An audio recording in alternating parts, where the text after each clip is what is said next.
What up, what up, what up? It's your favorite shit talking squirrel back from another Darrell Brooks video. So, we're going to be starting a new ongoing series today called Case Watch with Beefy and friends. It will be extremely similar to the content you're already used to, wherein I will watch true crime trials and content with friends and all of you guys, the viewers. I mentioned this in my last video. I had a couple of people lined up to be in this first one, but I guess maybe they had some scheduling conflicts or something because they bailed on me. But for today, it's just going to be me and Nasan again. We're going to start right here with day one of the Darrell Brooks trial. We are already all set up with a few viewers who had expressed some interest this weekend. That will be day two of the trial, and we'll continue on that way throughout the entire case, so on and so forth. So if that's something you think you might be interested in, I'll leave a link in the description to the Discord server. Just pop in there and leave a message. We'll get you in there. All you need is an iPhone or a laptop. We watch the video right there in Discord. I capture the footage. So if you have thoughts on the case and would like to talk about it with me and the other squirrel pups in the squirrel pup family, come drop by and say hi. We'd love to have you. Even if it's just to discuss in the Discord. So go check it out. Real quick, before this video starts, I know people hate the long intros, and I don't want to get on my soapbox, but I want to take a minute and share a lesson I unfortunately painfully learned this week that I think all of us deserve to hear. You have an obligation to yourself to be happy. Nobody can do it for us. We all need to take the active steps needed to complete that goal. You may have friends or family or coworkers that don't show you respect or are incapable of seeing your value or don't exist in your relationship with them in a healthy or positive way. I know personally I've made a lot of mistakes in my life, and, as a result of that, out of guilt, may have overcorrected in an attempt to mend and rebuild those relationships. But if you need to, set healthy boundaries, not only with these people, but yourself, to ensure your physical and mental health are always coming first before others. Always. If we aren't taking care of ourselves, how can we be expected to support and take care of the ones we love? And, isn't that what's most important in life? I know it is to me. The people and things that I love and expressing that love are what drive me in life. Even making this video right now is an expression of that love for being creative and expressing myself. So, even if it's just for today, make sure you're being honest with yourself and taking accountability in your own happiness. Be an advocate for your own well-being. Set a healthy boundary with that person who talks down to you, insults you, guilt trips you, manipulates you, or even incidentally is upsetting unintentionally. And if they aren't capable of understanding and respecting that boundary, I promise you that you'll be better off without them. Even if they're a family member or a partner, and the idea of breaking that bond may seem wrong or impossible, start that process of making your life better. Don't let others control the process of making it worse. So anyways, at the risk of alienating all of you, let's just jump into the Darrell Brooks content, shall we? Let's get this. Is the audio on? All right, good morning, everyone. The court will call State of Wisconsin versus Darrell Brooks, case number 21 CF 1848.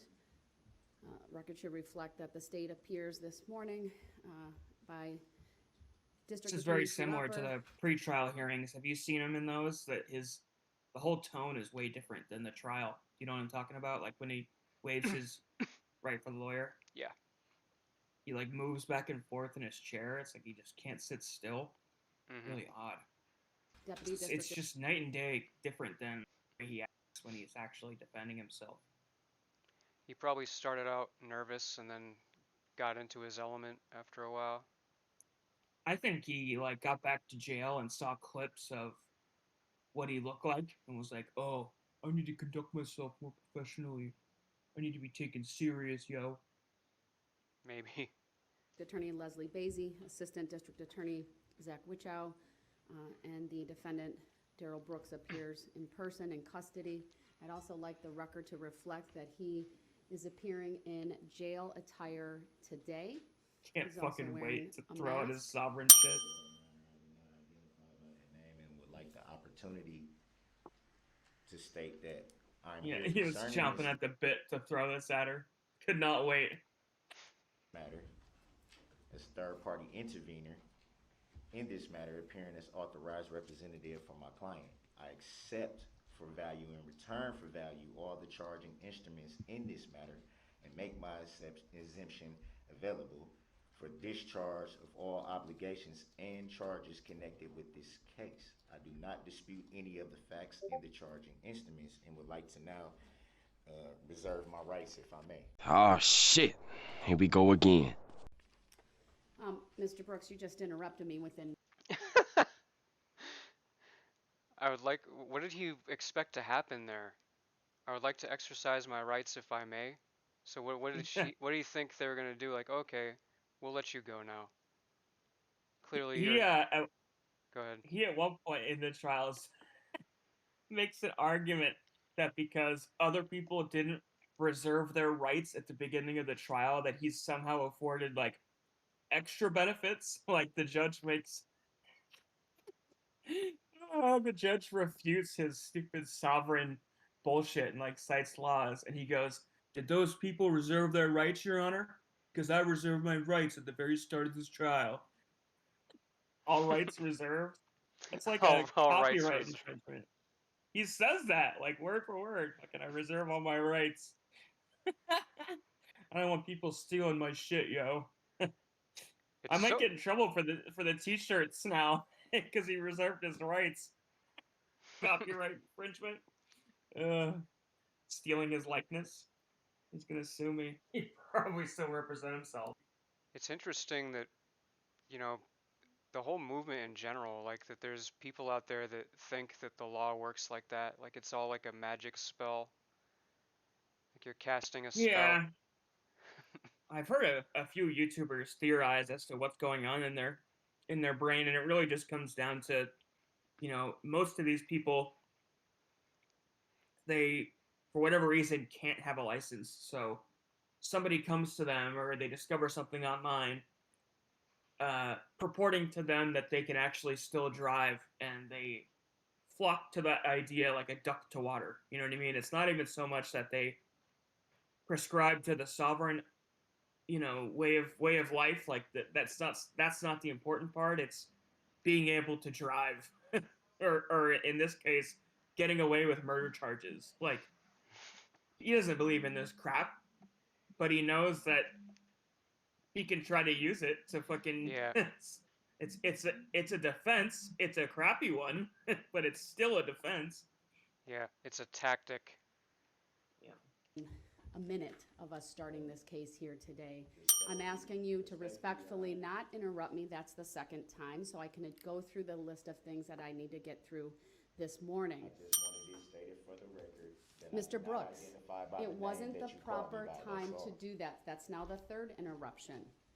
So, With all due respect, Your Honor, Mr. Brooks, by saying all due respect doesn't change the fact that you're interrupting me. Your objection is noted. Your Honor, Right, Your but Honor. With you all due respect,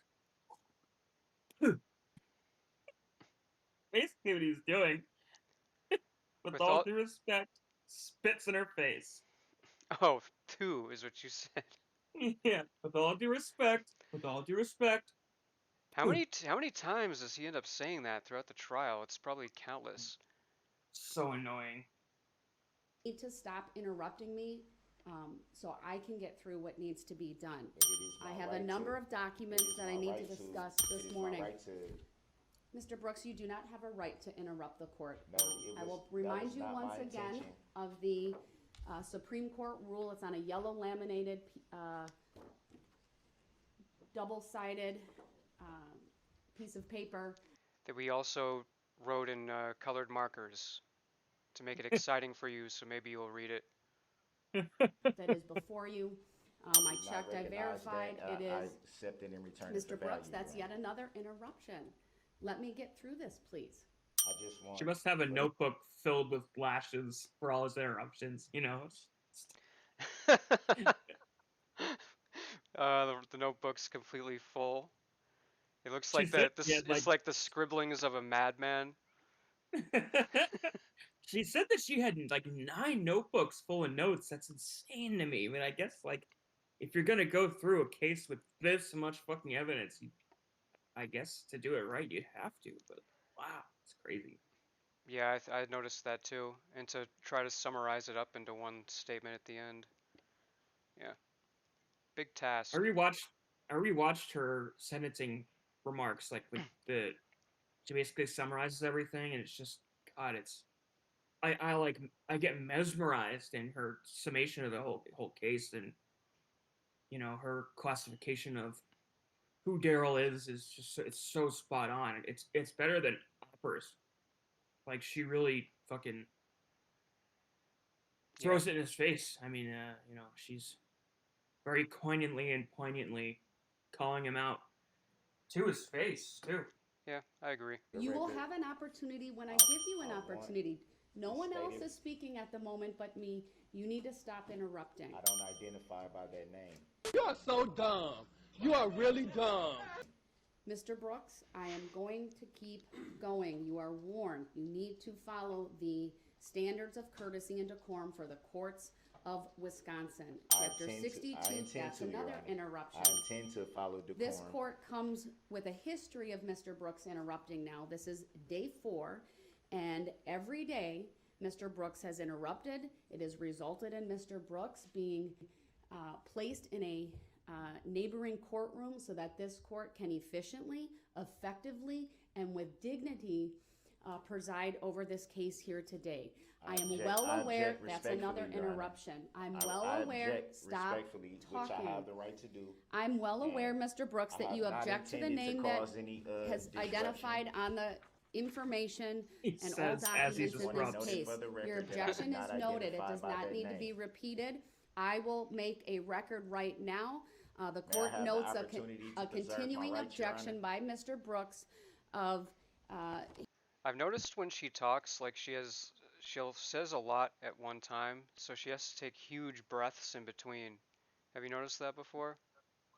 Yeah, I also think a big part of why Darrell bickers with her so much is he almost like senses the weakness. You know, like you can you can tell in her cadence and that she's like almost nervous about how he's gonna react. You know, I'm having trouble describing exactly what I'm trying to say. She like even though she has all of the law behind her, she almost presents it from a position of weakness. Like he mentally, because he's so fucking experienced and has such a dated history in bullying and intimidation, he's coming from it from a much more dominating place, even though his argument is less unfounded. It's like backwards, you know. She has all the evidence and all logic and sense behind her, but she's presenting it in this like stumbling, like not being able to find the correct words when she. But to be fair, he's interrupting her, so it's got to be difficult to when somebody is constantly cutting you off, even keep a proper train of thought. But Well, the pressure is he, obviously more on her because she's the one who has to worry about preserving everyone's rights in the courtroom. Otherwise, she's going to get an appeal, and I think that looks bad on judges when there are appeals to their cases. yeah, that's a really good point. She's essentially like walking on eggshells. You know, it's like bear traps all around her for, Yeah, and she's got to control her emotions at the same time in the face of this like stubbornly defiant person who's disrespecting her at every turn. I don't sympathize with the position that she's in at all. I couldn't do it. yeah. And what's he got to lose? Nothing. And Yeah, you're right. Like when he sees that she's like getting worried, like she's walking on eggshells about what she's saying, that's when he starts pressing the matter and like getting aggressive. yeah. He senses the weakness and just Yeah. pounces. Mhm. Even his though he's got, like I said, he's got no logic to his argument, or like it's not even coming from a place of sense. You know what I mean? It's just like emotion based, anger fueled fucking rage. Or like She, learned ways of getting psychological control because he thinks that's gonna turn the situation in his favor. yes, But he's so oblivious that he doesn't realize that it's doing the opposite of helping him. It's just making him look like an asshole, and it's yeah, destroying his chances of winning the case.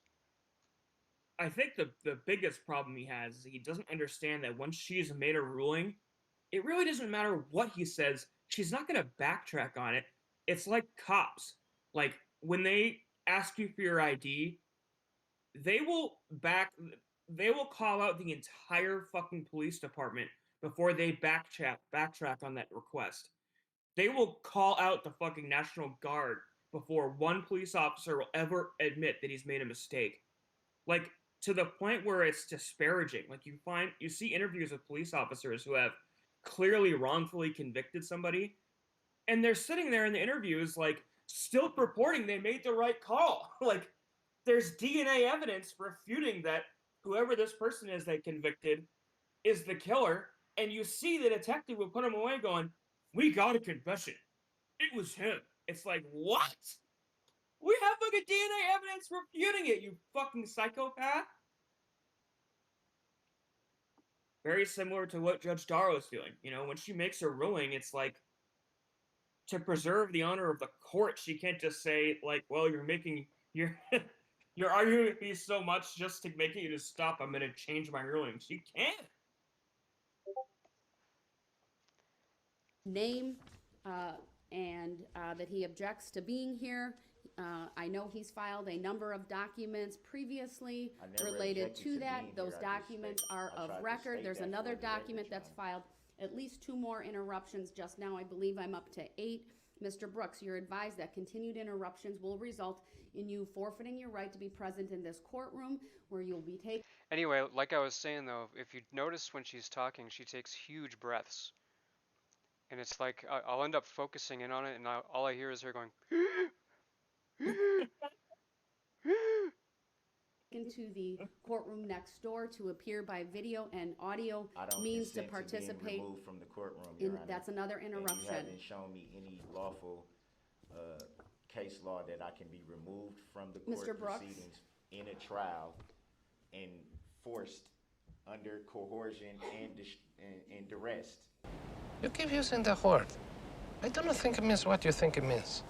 To appear in the trial Duress. that I am needed, that I'm trying to express that I have the right to Mr. be Brooks, there's a present for. proper manner in which you raise objections. You have not followed that proper procedure. You are unable or unwilling to abide by simple rules of civility. You haven't You given me the interrupt, chance to you don't wait for state my anyone name. to finish, and it will result with you being removed from the courtroom.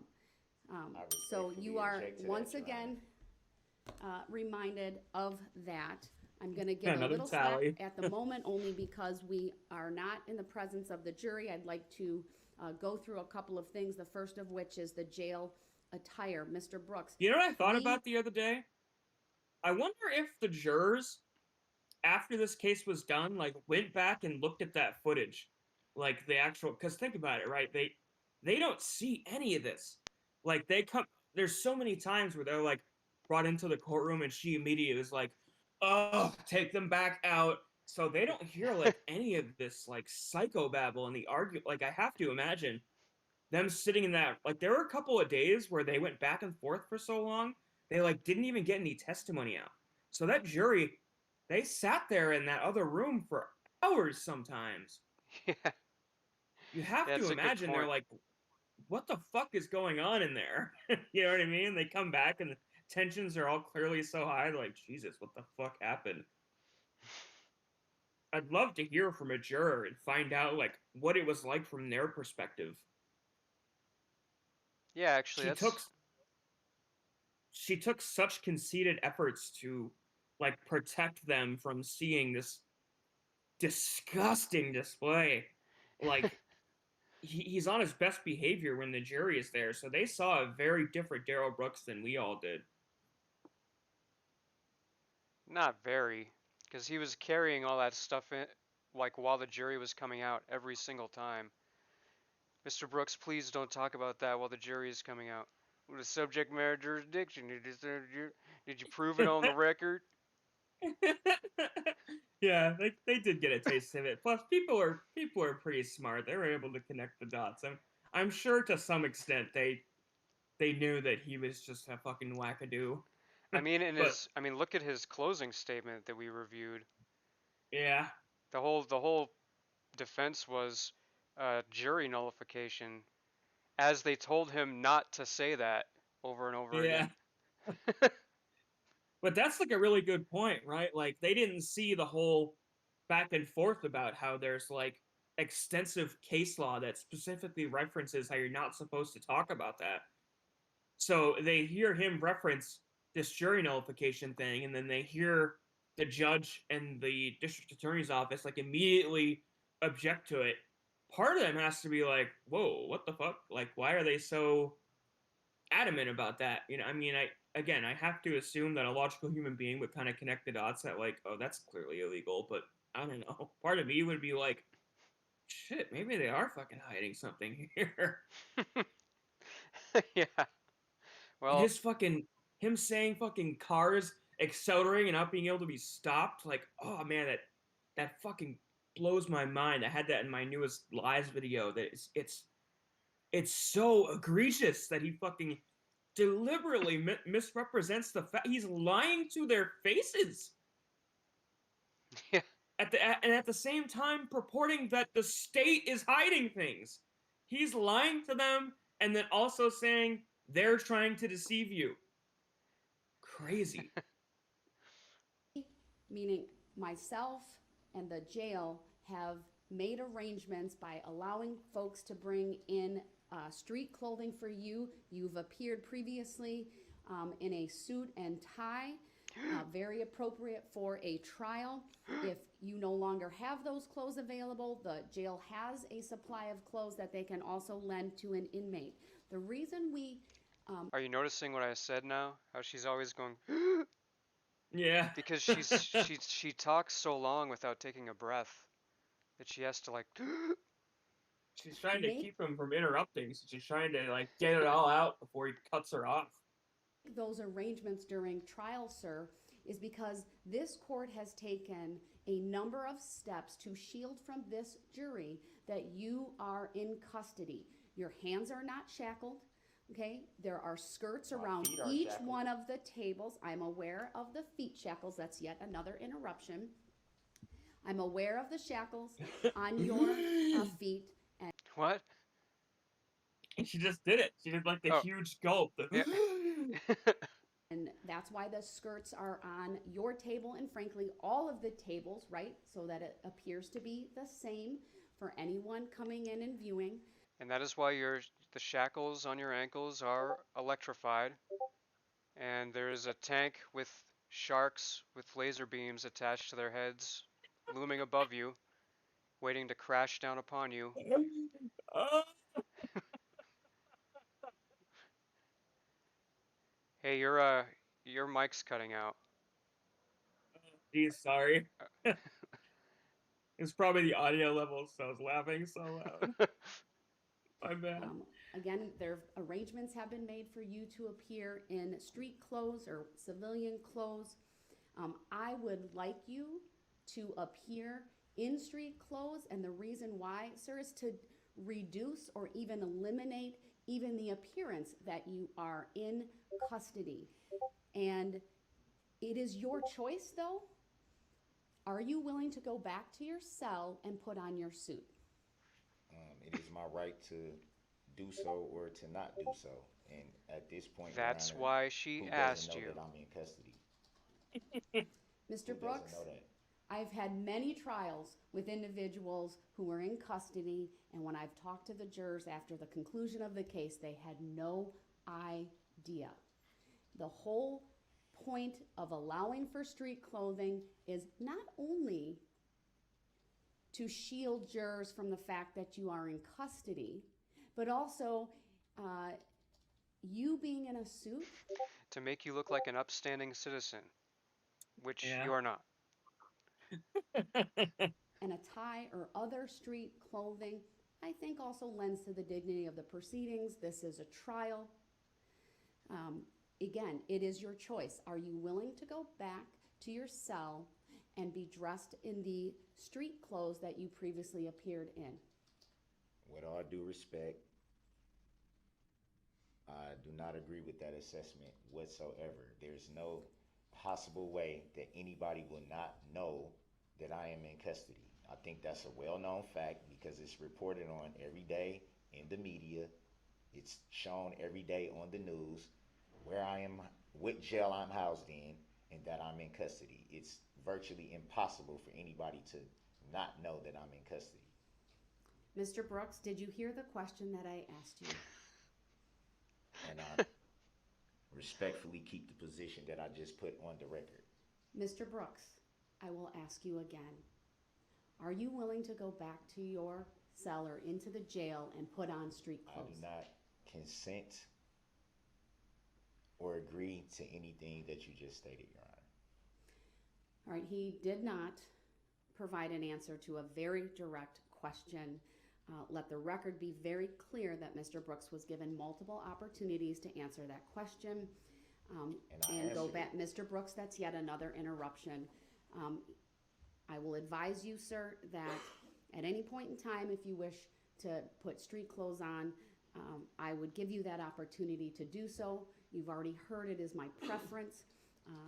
You've already heard me advise you regarding the steps that have been taken to shield the fact that you are in custody from the jurors. You refuse to answer my question about whether you would go back to the jail. That's another interruption. So based on his refusal and his choice to come, that's another interruption. Based upon his failure to answer my question directly, I will take that as a non-response, but he came to Those are court such here today. conflicting ideals. Like, I didn't refuse, I didn't consent, I didn't agree, I didn't disagree. It's like, what the fuck are you doing then? Like, Jesus. This fucking guy. Everything needs to be so difficult. It's like, so basically what you're saying is, no, no. So much of this is very reminiscent of like a mom arguing with a child. Like so many of her fucking bickering back and forth is just like talking to a child. Like fucking to a toddler. chew your food. Put your suit on. Lift up your arms. Come on. No. No. Baby Brooks, you have to eat your cereal or else you'll starve to death and you won't grow big and strong. No. There's no bugs in it. I like my cereal with bugs in it. No, we can't put the bugs in your cereal. That's bad for you. But I like the bugs. I had bugs when I was a child. That's why I ran everybody over. That's another interruption. I will take that because he's come to court here today in his jail attire, that is a choice that he has made freely, voluntarily, and intelligently. No one has forced him to come to jail in those clothes. This court is encouraging him not to. He's appeared previously in his He's such a tiny man. That's a street clothes large. and That is like a South Pole size, like, you know how the South Pole and like Echo shirts, they make them like extra long because the gangsters always wear their pants like halfway around their ass, so they got to cover up their briefs. Mm-hmm. That's a normal T-shirt, and it looks like one of those gangster shirts on his teensy weensy little body. He's actually, yeah, you say that, but I think he's not that small. He's like 5'9" and like 140 pounds. I don't think he's 5'9", is he? I think he's 5'9", yeah. I thought he was like 5'6". No, and 140 is like, it's skinny for that height, but it's not like super skinny. So he's about average size. It's pretty thin, man. If not, he's a little petite. He's definitely kind of petite. What I would describe as a very nice suit and tie, but it is his choice to not do that, and we will proceed accordingly.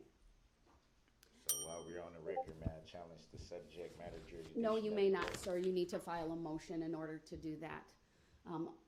So Mr. the Brooks? motions I filed haven't even been responded to. I gave a Mr. Brooks, you're 3-day. interrupting me No, yet you again. just weren't speaking, All right, so I didn't Mr. interrupt. Brooks, you are now going to be removed to the I other don't courtroom. consent Get the fuck out!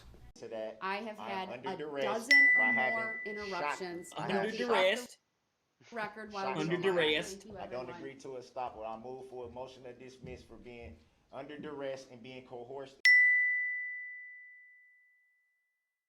into a contract that I did not consent or agree to. I do not. I have a right to be present for trial.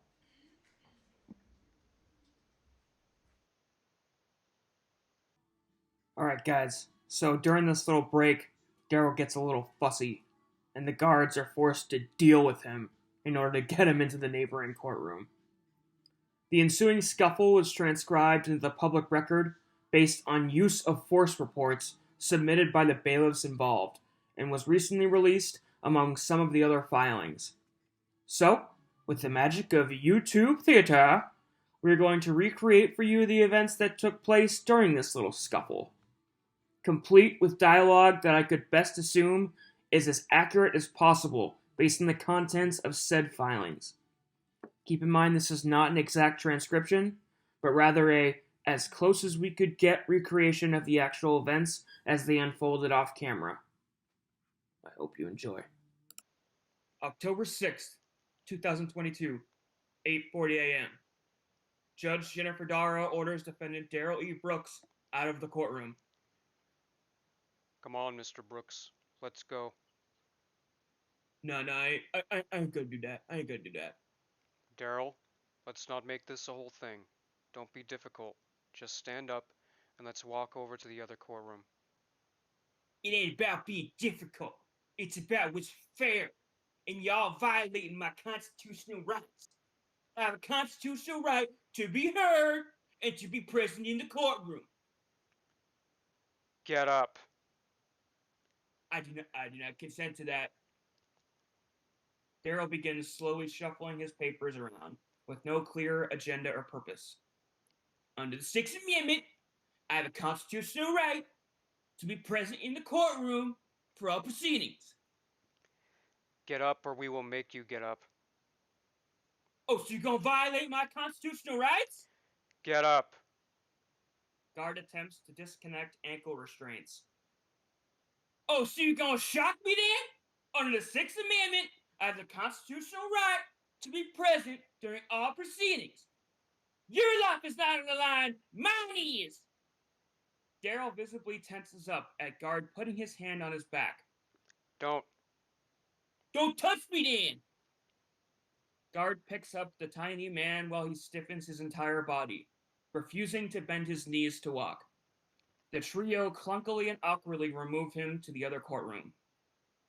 Let the record reflect that my constitutional rights are being violated. We need to keep the record clear and accurate. I do not consent to a estoppel. I do not consent to being removed from the courtroom. I move to dismiss these proceedings under violation of the United States. Darrell can be heard continuously shouting as the three men make their way out of the courtroom. In the neighboring courtroom, SC-020. Move your feet. Guards are now physically lifting Darrell's tiny body off the ground as he refuses to walk. The guards then place him in front of the table in courtroom SC-020. Darrell, sit down. I do not consent to being called by that name. I do not consent to being moved. I do not consent to you violating my constitutional rights. I do not consent to any of these. Guard bends down to secure ankle restraint. Darrell walks to the other end of the table. Stop making this difficult. Guards force Darrell back across the table as he holds his hands in the air, indicating he is not struggling, all the while tensing his body and pushing his back against the guards. Stop violating my rights! The guards struggle to move Darrell back into position as his legs are locked. Stop fighting us. Bend your knees. The guard on the floor attempts to secure the ankle restraints unsuccessfully as Darrell refuses to bend his knees and to get into position. Every knee shall bow. The fighting continues. You're constantly pushing me. Constantly pushing me. Constantly pushing me. The guard slides his foot into Darrell's while holding him in place, slowly shuffling Darrell's legs towards the restraints. Stop! The three men break out into a dog pile of sorts, with one guard on the ground holding Darrell's leg, and the other now grabbing at his hands, which appear to be presenting for a fight. Stop! Yo, wanna be about that? I ain't the right one. I ain't the right. We can do that. We can do that. This ain't no game. I don't treat this as a joke or a game. You think that I think that this is funny? Darrell's defiant ebonics appear to go clear over the guard's head as they continue to fight one another. They literally have no idea what he is saying. Sit down! Darrell's sticky and grimy shower slipper slides off of his foot in the struggle. Come on with it! Come on with it! The guards back off, realizing this is going nowhere. Darrell picks up his slipper. Put it down. The guard grabs the slipper while Darrell is holding it. Let it go. The two fight over control of the slipper. Darrell breaks it free from control and lunges at the guard kneeled below the table. The guard below flinches and holds up his hand. Come on then! Come on then with it! I'll fuck both of you up, bitch! Come on then, bitch! Darrell drops footwear to the side. Let it go. Darrell turns body. Nah! This is my shoe! This is mine! You ain't about that! That's what you don't seem to understand! I'm about that! I'm about that life! So come on with it then! Guard struggles with Darrell over control of the shoe, eventually ripping it out of his hand. Darrell then grabs a small water bottle on a table, intent as using it as a weapon. The guards stare at him. Darrell gently sets the water bottle down. The guards then remove it from the table. Darrell then removes his shirt. Come on with it! Come on with it then! Try me now! Darrell raises his fists into a fighting stance. Come on then! Try me! Try me now! So what, you two bitches ain't about that life? I could fuck both of you up! Darrell sits on table back to camera. You guys injured me! Darrell shows a small cut on his finger to the guards. They stare at disbelief in what this man is saying. Y'all need to get a nurse up in here. Guards roll their eyes and go about their duties. So what, you gonna deny me my medical attention now too?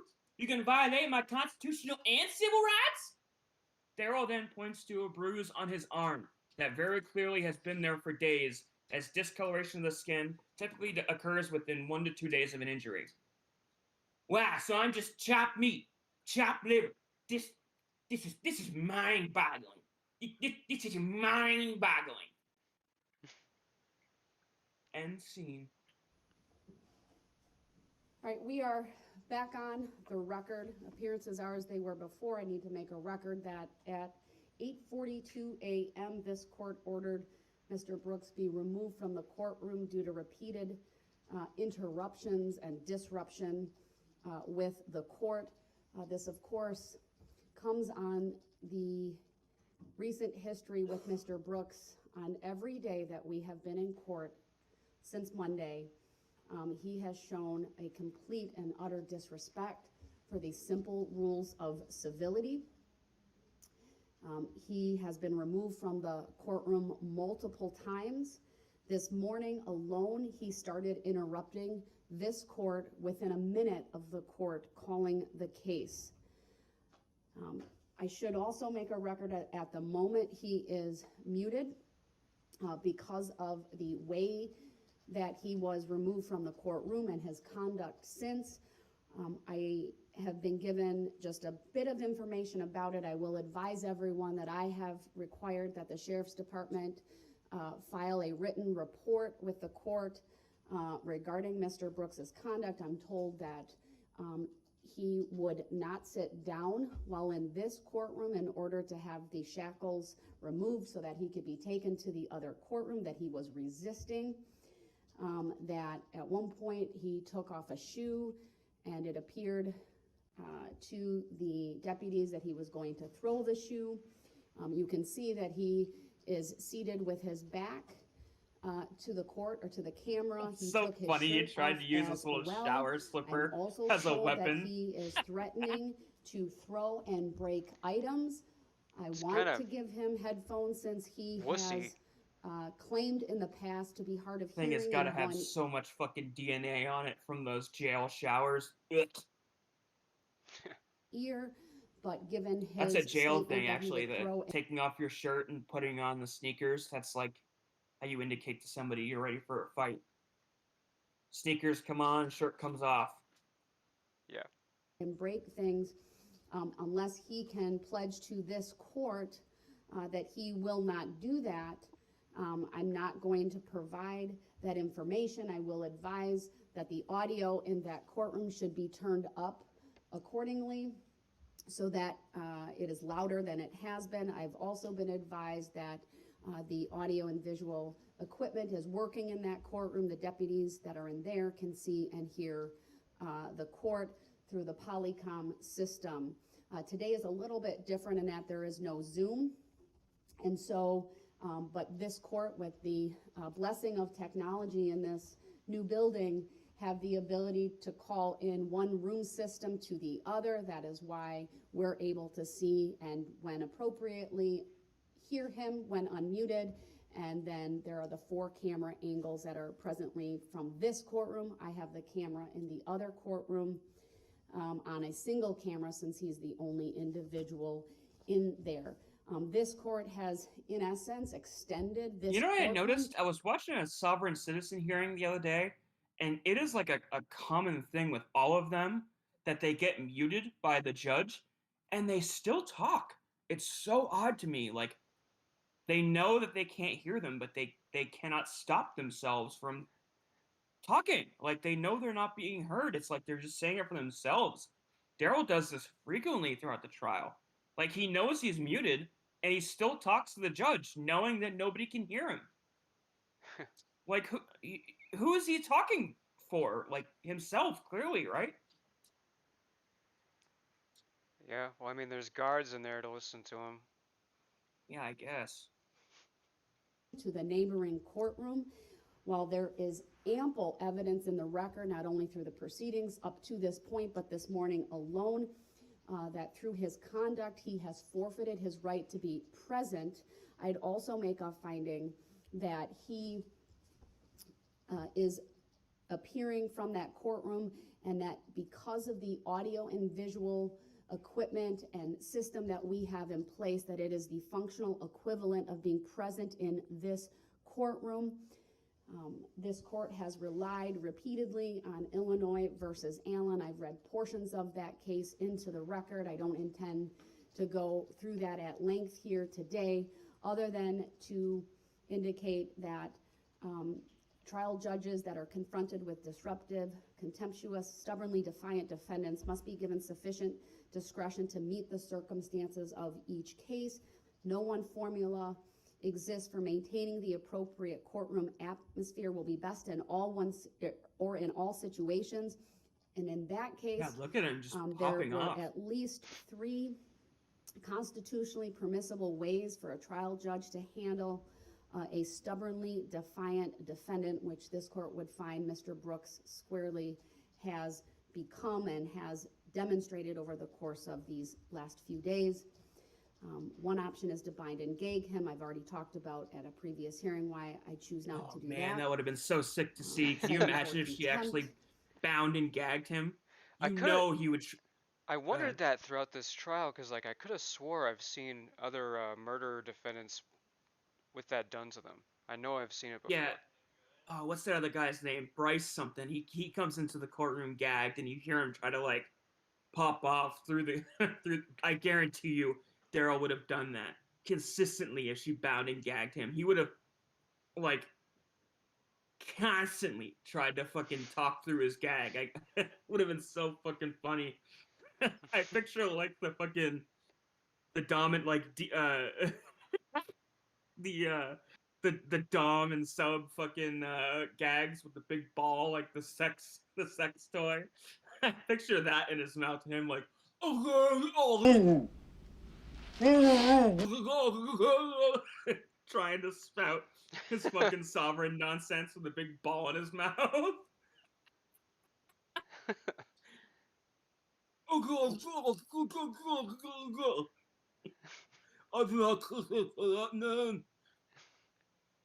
Choose not to do that either.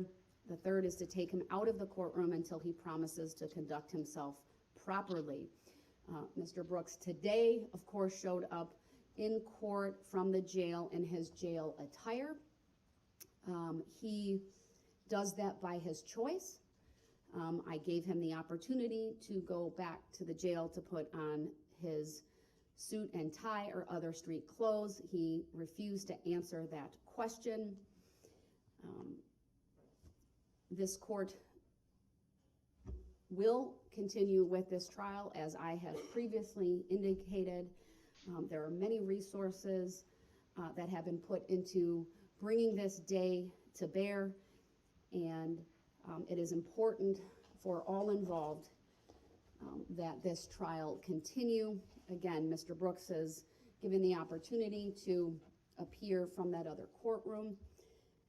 At this point, I'm still in the final housekeeping matters, and so he clearly has forfeited his right to be present for that. I will advise Mr. Brooks, as I have advised him repeatedly, if at any point in time he wants to come back, and he is willing to promise that he will abide by the rules of courtesy and decorum and be civil and show respect for the court proceedings for all individuals in this courtroom, including Mr. Brooks himself, then he may come back in. It's also my intention to give him that opportunity at each new stage. But again, yeah, he's got a little boo-boo. He's got a little boo-boo-boo-boo. I love that he points out the bruise, too. That's clearly from something else. Like, it's so funny to me. He's trying to purport that the fucking bruise is from the guards. It's so tone deaf, too, that he's doing this. Like, he ran over 69 people and is clearly, like, denying them justice at every turn, and yet seemingly is incapable of seeing the irony in him getting so upset about not getting a Band-Aid. God damn. Outraged about his little boo-boo. Yeah, but meanwhile, thinks it's absurd that 69 people want him to face justice for running them over. The irony is palpable. Preliminary stage prior to the she's getting a chuckle out of it. I love moments where she laughs at Darrell. A little after 9:06 a.m. At all times throughout the court's statements thus far, since going back on the record, Mr. Brooks still appears to be communicating, or at least attempting to communicate with someone else. I can see his hands moving. He has turned his back. I can tell that he can hear me because he shakes his head no.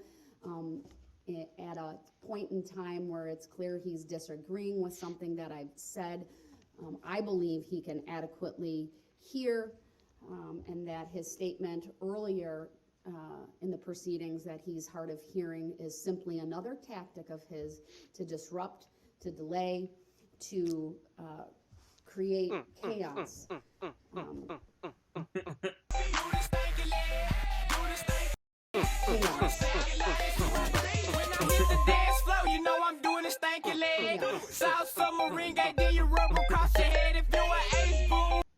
I will further advise. I heard Opera say at one point that he tried to ask for an adjournment because he had a toothache. It just goes towards your theory that he's just been coddled his entire life. You know what I mean? Like, he expects everybody else to like stop everything they're doing. Like, oh, you poor baby, you've got a toothache. Okay, the court better stop then to take care of your aching real tooth. We're sorry. This is just like more evidence of that, right? Like, oh, the baby's got a paper cut. Okay, we better stop trial. Get a nurse in here. We'll get a doctor in here. Let me kiss it, make it better. Brooks, that his continued behavior, whether it be appearing in court in jail attire, whether it be causing disruptions in front of the jury, that he does all of those things at his peril.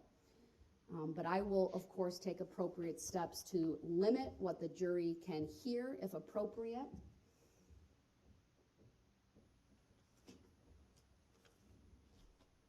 All right, I received a note, we need to reset the Polycom system, so I'm not sure what that means. I'll find out, and if appropriate, make a record as to why and whether that impacted anything that was happening in the other room. But at this point, well, I'm not going to get off the bench. We're going to take a short recess for that resetting to take place. The system has been reset. The information I received was that all of a sudden the audio was only going through 2 speakers and not all of them. A simple reboot of the Polycom system over there took care of that, and I have confirmed that it's working properly. Still whining about his paper cut. What a child. Before I turn to you, Attorney Opper, because I'm not sure if Mr. Brooks heard this or not, at the very end, before I removed him, oh, I you wanted can to see make his sure nasty fucking nails that too. the record is very clear. Look at him, so continuing excited about a objection, paper cut. What a loser. to the issues he raises regarding his name and other things.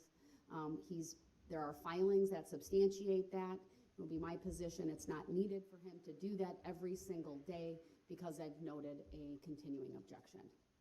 With that, you wanted to make an additional record? Yes, Your Honor, it's probably appropriate at this stage. I did want to address a topic that's maybe not been raised in the courtroom, but Subject has been matter raised jurisdiction? in the public, and it seems to kind of go hand in hand with the events of this morning, and that is the mental competency of Mr. Darrell Brooks to proceed to trial. The court is well aware that this is the so district funny to attorney me that has like Opera needs to stop, and she probably like read the chat and everybody's like, this dude is insane. How are they letting him defend himself? I mean, this is day 1, so she's clearly reacting to what she's seeing. You know, somebody called her or something. You know what I mean? Like, you need to explain to everybody that we have like looked into this thoroughly, because this really is like insanity. The whole fucking boo-boo thing, and his constitutional rights are being violated. It's just, God. It's crazy, but not crazy to the point that he wouldn't be culpable for his crimes. An obligation and a duty to raise any concerns as to the competency of any defendant to proceed to trial.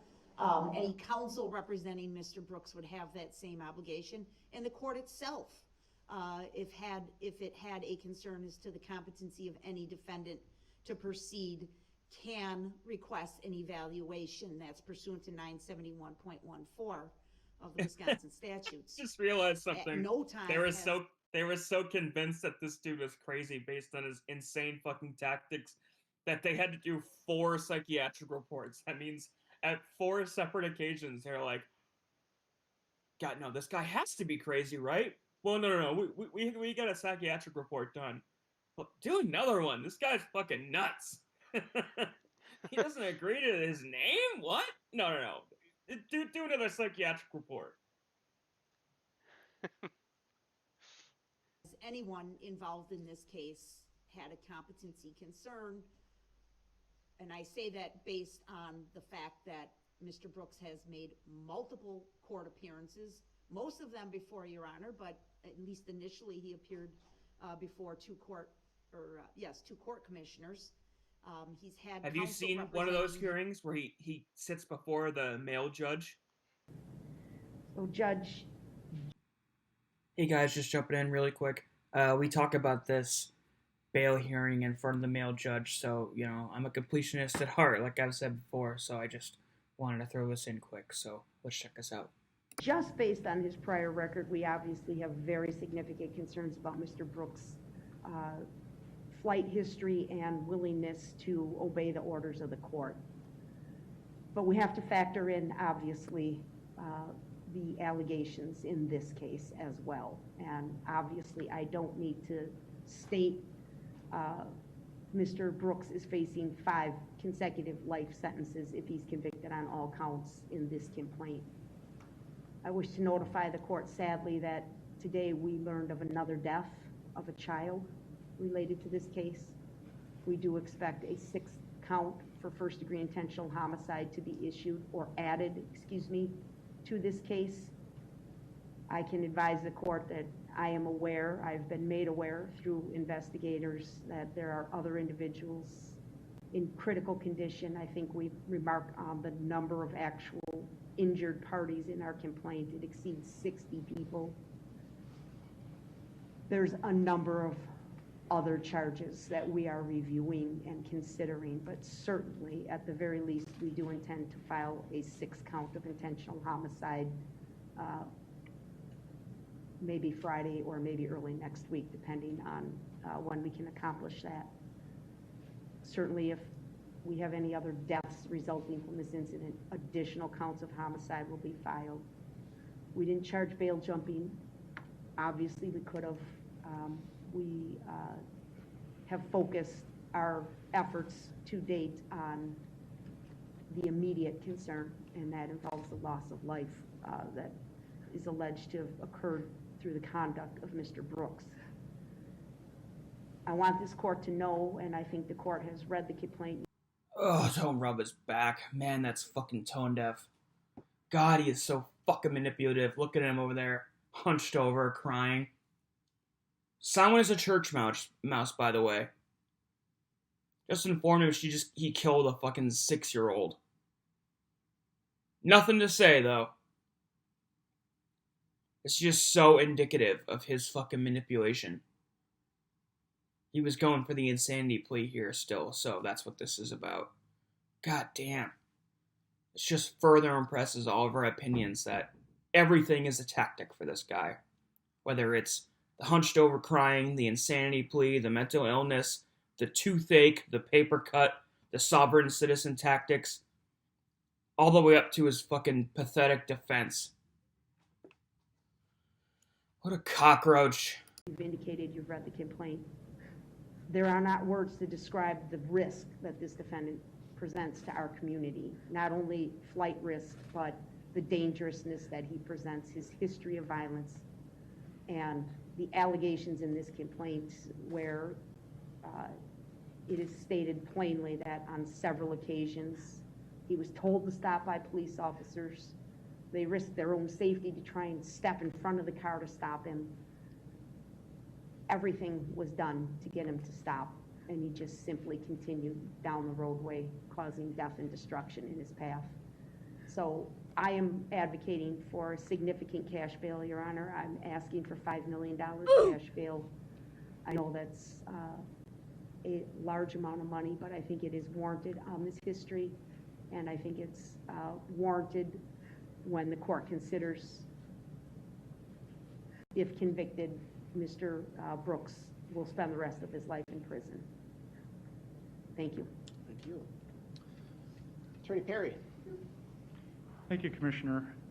When this court determines what amount of monetary bail is reasonable and necessary to assure Mr. Brooks' appearance in court, I guess at today's hearing, the only thing I would add for the court's consideration is that Mr. Brooks is financially indigent, does qualify for public defender representation, and that individual circumstance must be taken into account. Okay. And? Does that conclude your argument? It does. Thank you, sir.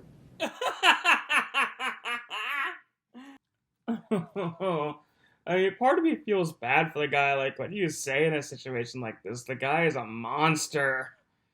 Did you notice he started wailing after his fucking opera asked for the $5 million bail?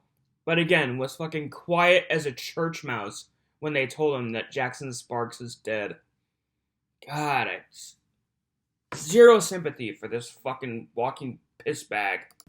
I'm an old guy who has been doing this for almost 40 years.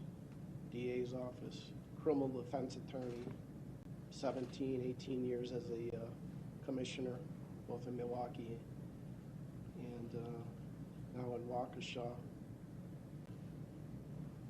The nature of this offense is shocking. Actually, the detail I was not expecting here today, that two detectives, not lay people, detectives, not only tried to stop this, but rendered an opinion that this was an intentional act. You're presumed innocent, sir, but that's what the allegations are. And I've not seen anything like this in my very long career. It seems to be a very strong case for the state. Likelihood of incarceration, which is the other aspect of bail, is absolute. If you are found guilty of any one of these, a multitude of them, it's a life imprisonment sentence that must be meted out.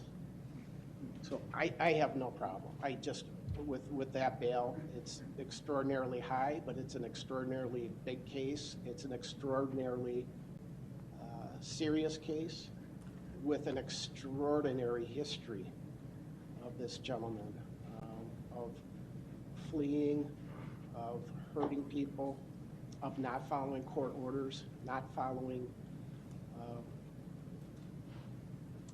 criminal laws, not following just your societal norms. So I know that that's extraordinarily high bail. It's warranted here, and I am setting cash bail in the amount of $5 million. No, I haven't seen any of those.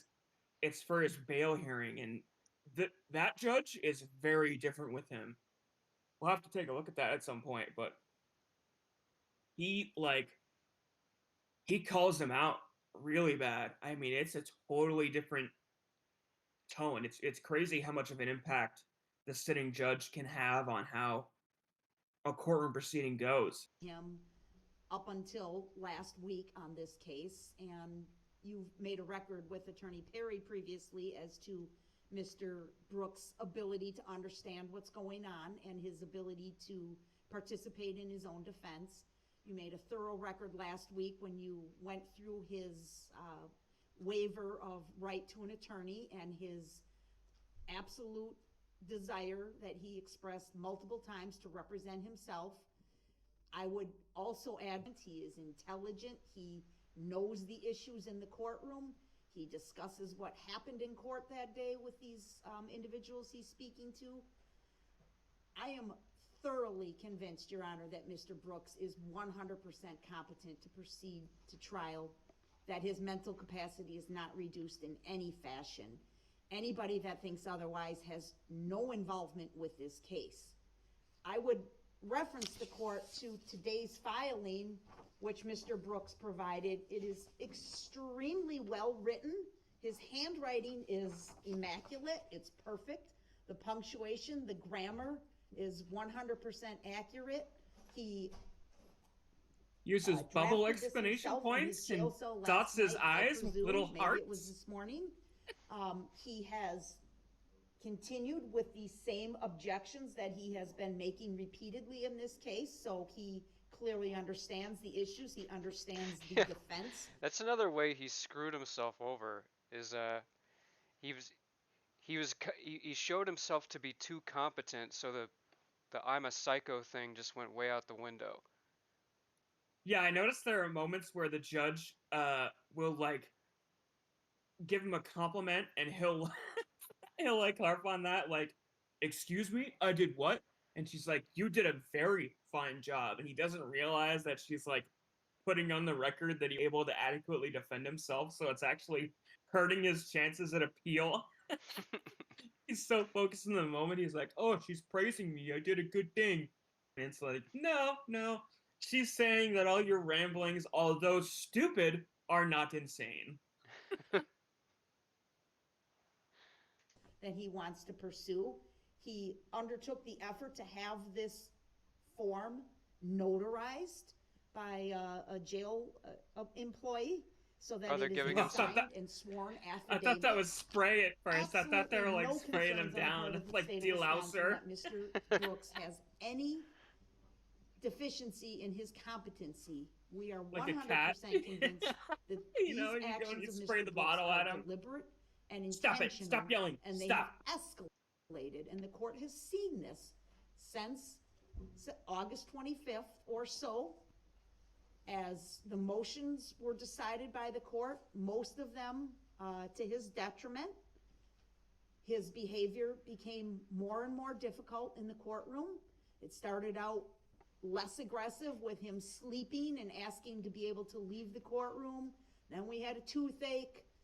This has been another iconic Darrell Brooks moment. This iconic Darrell Brooks moment is brought to you by Then we had there it is. a situation where he didn't want to come to court, was refusing to come to court. We had that situation where he threw The his record oatmeal off will the be table. Clear, Your Honor, that each time This poor the Sheriff's woman has had Department to done sit here and put up absolutely with this guy. She's fantastic so job fed up. dealing with Mr. Brooks fairly, professionally, respectfully at all times. We concur 100% with the record you just made as to what happened after the recess at about 8:42 this morning as to Mr. Brooks' conduct. These are deliberate actions on his part as we get closer and closer and closer to actually presenting this case to a jury, that he is attempting to derail these proceedings and avoid the inevitable. And I want to make that record. I tell this court, as an officer of the court, we have zero concerns as to the mental competency of Darrell Brooks to proceed. And we have had many, many dealings with him on the record and off the record that I base that on. Preach, woman. I also wanted to add one other comment as to the court's record as to the need to proceed with this trial. We concur 100%. We would also note it's not just a matter of resources. Can't stop talking. It's the need to proceed to justice. It's the need to get justice for the crime victims who have patiently attended every one of these hearings. They have a constitutional right to trial. They have a constitutional right to a speedy disposition of this case. And that doesn't mean hasty. That doesn't mean reckless. It means efficient administration of justice. And this court has provided that to the crime victims. And we think that's another reason that Mr. Brooks' antics, which is all they are, clearly speak for themselves. This is not his inability to understand what's going on by any stretch. God damn. Thank you. Called him Attorney out. Apper, and Pause I this do for a sec. appreciate- I usually hate the DA. Like when I see cases where the state comes in, like 9 times out of 10, the DA is like some wormy looking dude with glasses. Like he sucks, but she's fucking great, man. She is really good at delegating stuff to Basie and Witchow appropriately and oversees the case and is able to, you know, tag in at these moments where it's really important that she makes this record because, you know, clearly somebody important was like, this guy's insane, he shouldn't be representing himself. And she's like, no, we've been over this several times. This has been talked about to death. I've had to put up with this guy. He's not insane. He's just stupid. It's basically what she's saying, right? Like, this is not insanity. This is an asshole. And there is a clear difference, and I need to make a record of that. Like, the toothache, the sleeping, I don't want to come to court. Man, it's pathetic, dude. She's great. This whole statement by her is, I love it. Yeah, it's awesome. Raising that with the court because I share your observations that you've just noted on the record. I would adopt them fully as if they were my own and make them part of the findings that I've already made on the record. Obviously, I personally haven't listened to the jail phone calls that you referenced, but I do take your statements as an officer of the court. I look forward to further reviewing them, if need be, changing any conclusions that I've reached here today, and I would require you to file that exhibit. Make a big bowl of popcorn. Of the We're gonna listen to the phone as calls. well.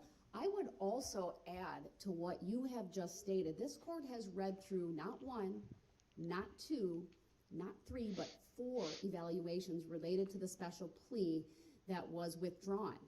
And those are very recent evaluations where the examiners